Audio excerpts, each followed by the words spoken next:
Hey everyone, and welcome back to the channel. Today, we're diving deep into a beautiful and timeless Vietnamese folktale that holds a powerful lesson for all of us. You know, sometimes the simplest stories carry the most profound truths, and this one, Drinking Up the River, is a perfect example. So, grab your favorite drink, settle in, and let's unravel this tale together. Our story begins in a lush, green village nestled beside towering mountains and winding rivers. In this village lived two brothers, as different as day and night. The younger brother, let's call him Theon, was known throughout the land for his kindness, his honest heart, and his thoughtful nature. He was always ready to lend a hand, always spoke truthfully, and found joy in the simple things. His spirit was as clear as a mountain spring. On the other hand, there was the older brother, Hai. Now, Hai was clever, no doubt, but his cleverness was often overshadowed by his immense greed and selfish desires. He always wanted more, always sought the biggest share, and often thought only of himself. His eyes were always on what he could gain, rather than what he could give. It's a classic setup, right? Two brothers walking very different paths in life. One bright morning, a day like any other, both brothers decided to venture into the vast, ancient forest to cut wood. This wasn't just a chore, it was a way of life, providing for their families. They packed their meager lunches, sharpened their axes, and set off, the sun dappling through the leaves above them. They worked tirelessly, the rhythmic thud of their axes echoing through the trees.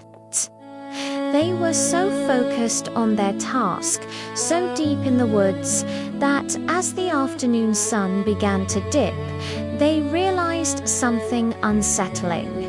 They were lost. The familiar path had vanished, and every tree looked the same. A knot of worry tightened in their stomachs. As they wandered, trying to find their way back, they stumbled upon a hidden clearing, and there, sitting calmly by the bank of a wide flowing river, was an old man. His beard was long and white, his face etched with the wisdom of many seasons, and his eyes twinkled with a gentle understanding. He looked ancient, yet vibrant, like the forest itself. The brothers, weary and a little apprehensive, approached him respectfully.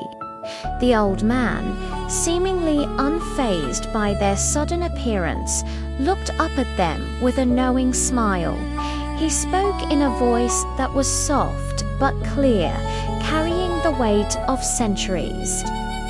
"Young men," he began, "you seem lost and perhaps a little weary. But fortune often smiles on those who wander.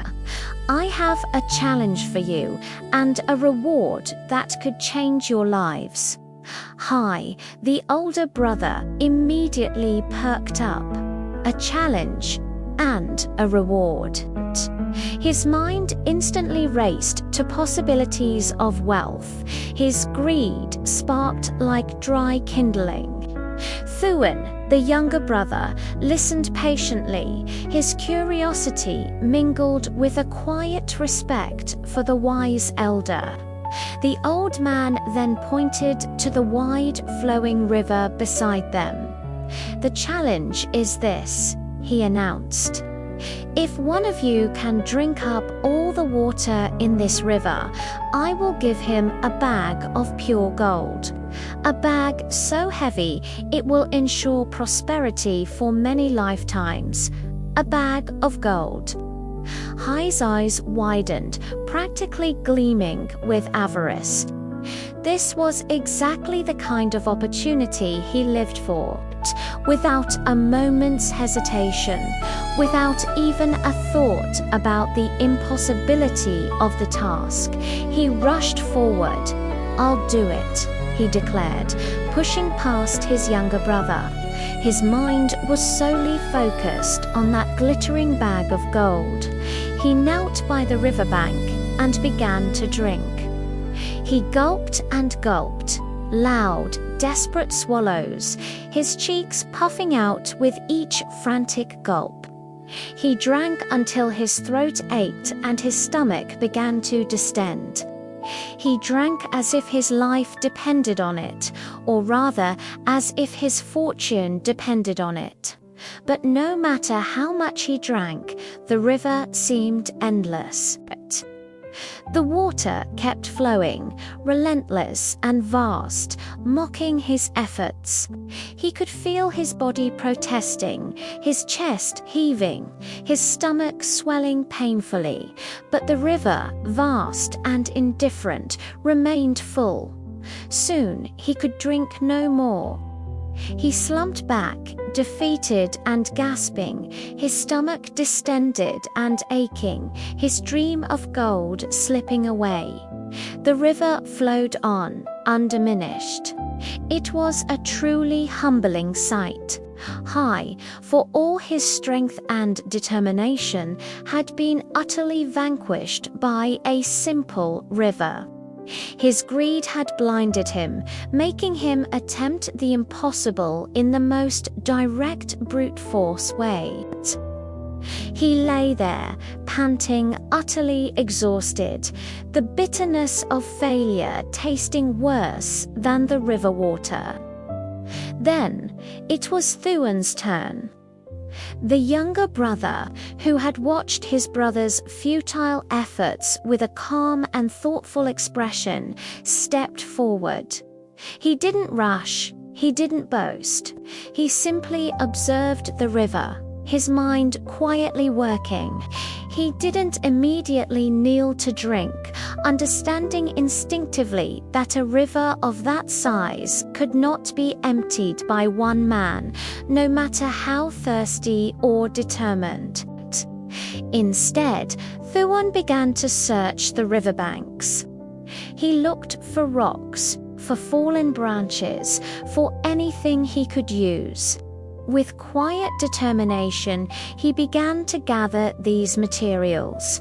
He worked swiftly and carefully, not trying to drink the river, but to redirect it. Piece by piece, stone by stone, branch by branch, he started to build a small dam. It wasn't a grand engineering marvel, but a simple, effective barrier strategically placed to block the river's flow downstream. The old man watched him, a faint smile playing on his lips, his eyes twinkling with approval. Hai, still recovering from his exertions, watched with a mixture of confusion and growing curiosity. What was Thuan doing? This wasn't drinking.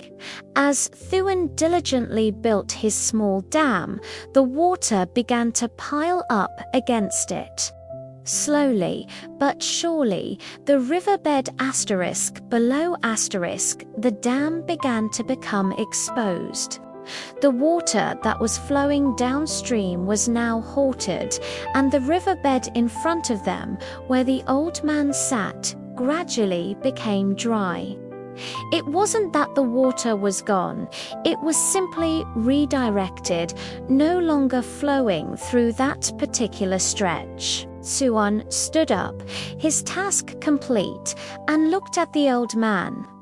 The riverbed in front of them was now clear and dry, revealing the muddy earth beneath. He hadn't drunk a single drop, yet he had achieved the impossible. The riverbed was empty. The old man clapped his hands softly, a genuine, joyful sound. He rose slowly, his eyes shining brightly as he approached Thuan. He reached into his robes and pulled out a heavy, embroidered bag. The clink of gold coins within was unmistakable. He handed it to Thuan, his smile widening. "You, young man," the old man said, his voice filled with admiration, "have understood the true nature of the challenge.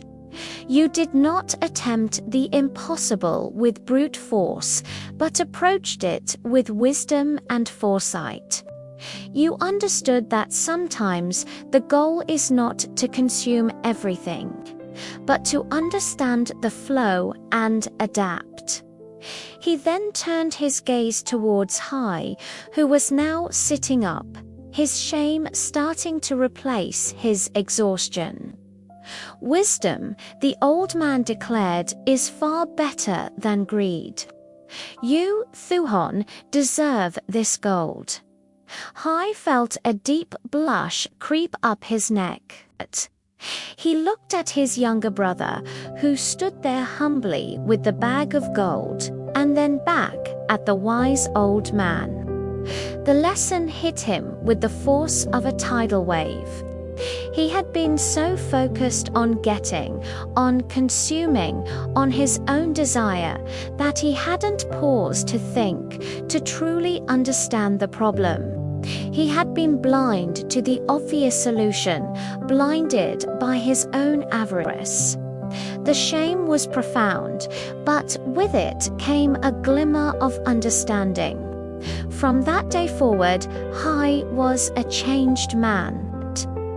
The encounter by the river, the wise words of the old man, and the gentle wisdom of his younger brother had a lasting impact. He learned to temper his selfishness, to think before acting, and to value foresight and cleverness over mere brute force or endless desire. The brothers returned home, Thuan with his gold, and Hai with something far more valuable, a renewed perspective and a newfound humility. And so, this beautiful story reminds us that not all problems can be solved by simply trying harder or taking more.